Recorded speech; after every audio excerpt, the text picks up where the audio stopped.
Firstly, I would like to thank you, Bill Kidd, for hosting this launching event. Your hospitality and appreciation by the West Papuan people.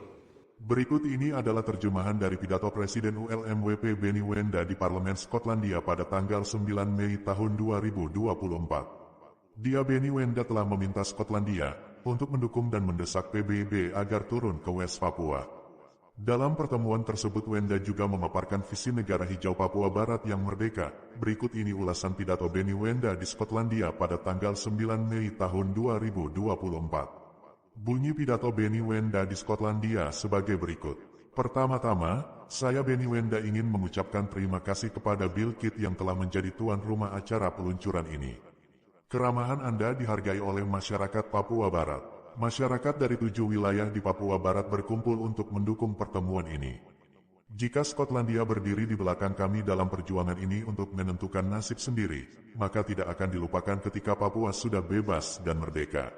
Saat saya berbicara dengan Anda sekarang, masyarakat Papua Barat hidup di bawah bayang-bayang. Kami takut dengan masa depan di bawah Presiden Indonesia yang baru, penjahat perang Prabowo Subianto. Bagi masyarakat West Papua, ini berarti hantu diktator Soeharto telah kembali. Prabowo tidak pernah dimintai pertanggungjawaban atau dihukum atas kekejamannya di Timor Timur dan Papua Barat. Dia telah melakukan pembantaian dan tidak pernah meminta maaf. Dalam kampanyenya, dia mengatakan akan melakukan pendekatan militer di Papua Barat. Kami tahu bahwa situasinya hanya akan berada di bawah aturan ini. Papua Barat membutuhkan teman jangka pendek dan teman jangka panjang. Kami berharap anggota Parlemen Skotlandia dapat bergabung dengan anggota Parlemen Internasional untuk Papua Barat dan menyuarakan seruan mereka untuk melakukan kunjungan hak asasi manusia PBB ke Papua Barat.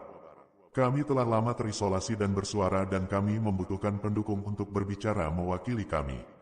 Sama seperti Parlemen Baskue dan Katalan, kami berharap Parlemen Skotlandia dapat mengambil keputusan sendiri untuk melakukan kunjungan PBB ke Papua Barat.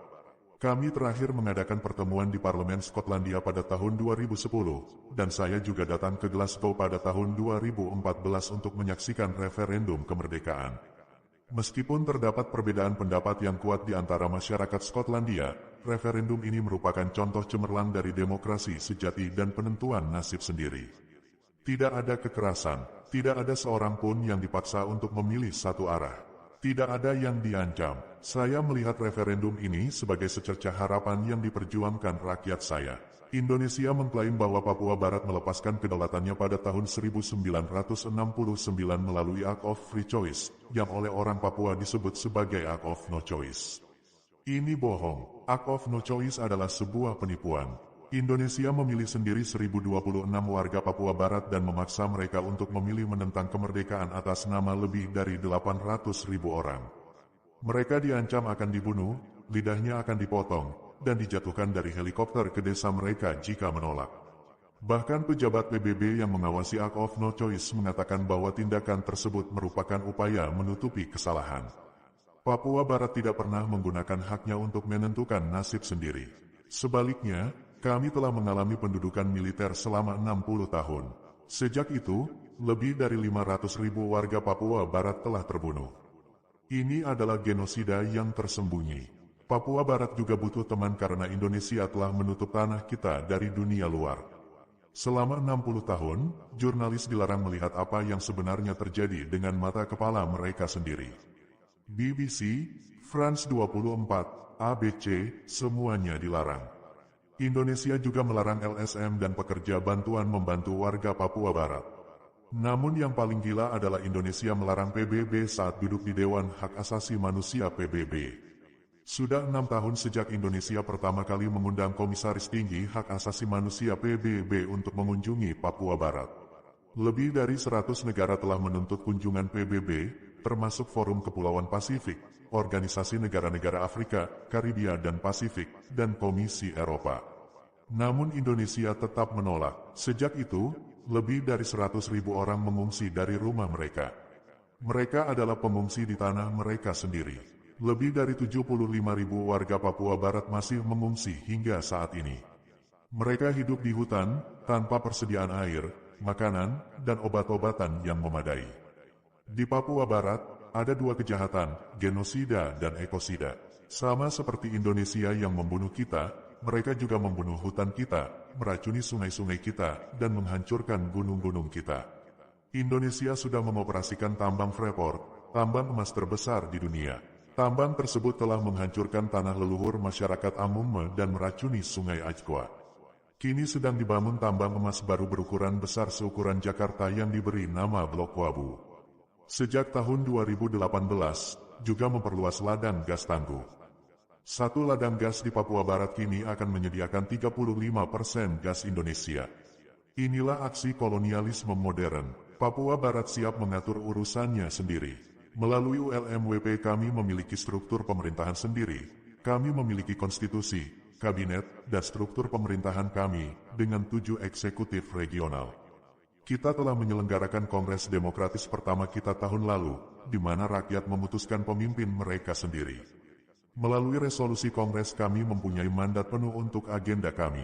Kami juga memiliki visi negara hijau untuk Papua Barat yang merdeka dan bebas dari pembangunan ramah lingkungan. Visi negara hijau adalah janji kami kepada dunia.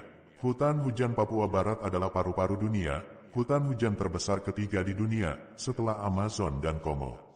Kita perlu melindunginya. Tanpa hutan hujan di Papua Barat, Anda tidak bisa melawan perubahan iklim di Skotlandia. Sekali lagi terima kasih telah menerima saya dan mendukung West Papua. Mohon berdiri di belakang kami dan dukung kunjungan PBB ke West Papua. Anda bisa menjadi suara bagi orang-orang yang tidak bersuara. Hormat Benny Wenda, Presiden West Papua. Firstly, thank you.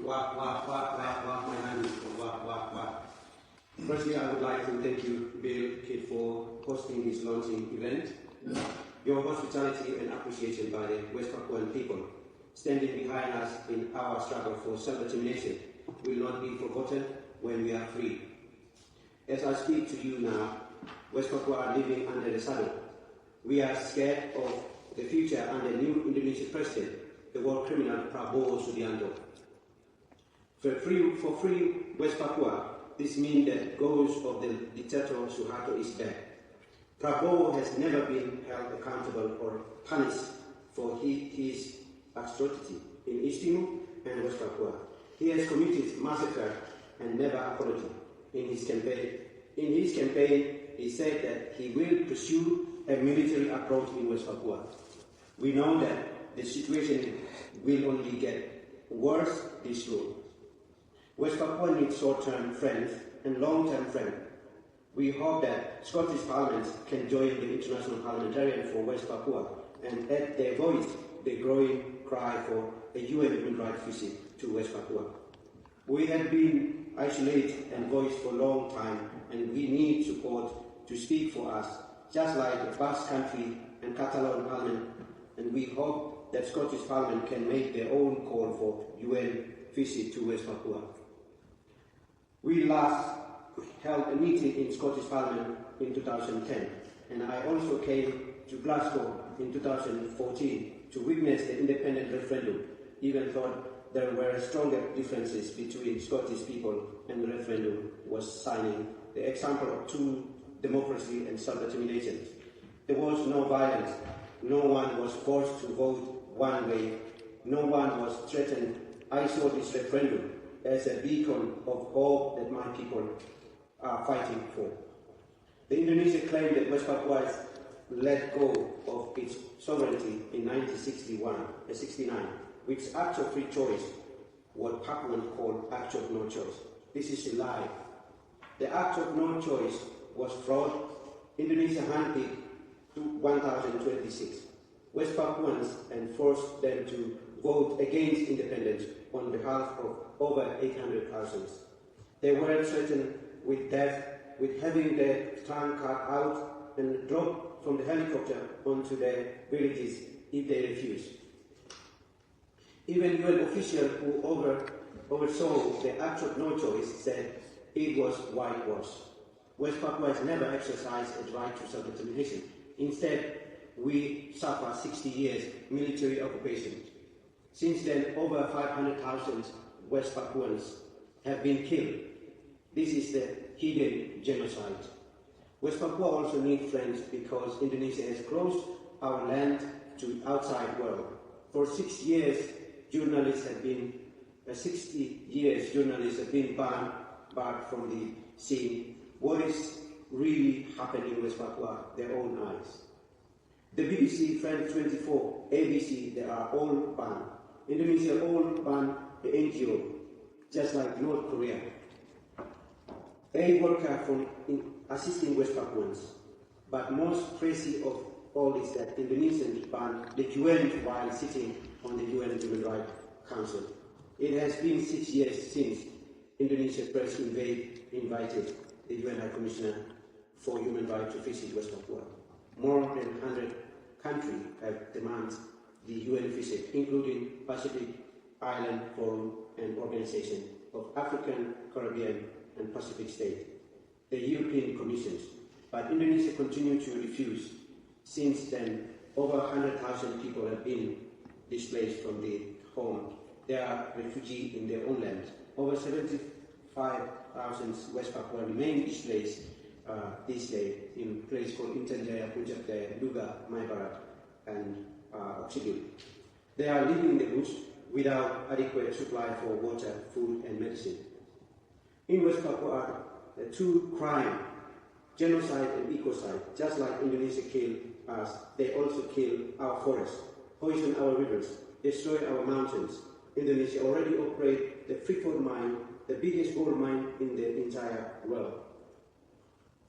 This means this mine has destroyed the ancestral lands of Amune people and poisons the Aika River.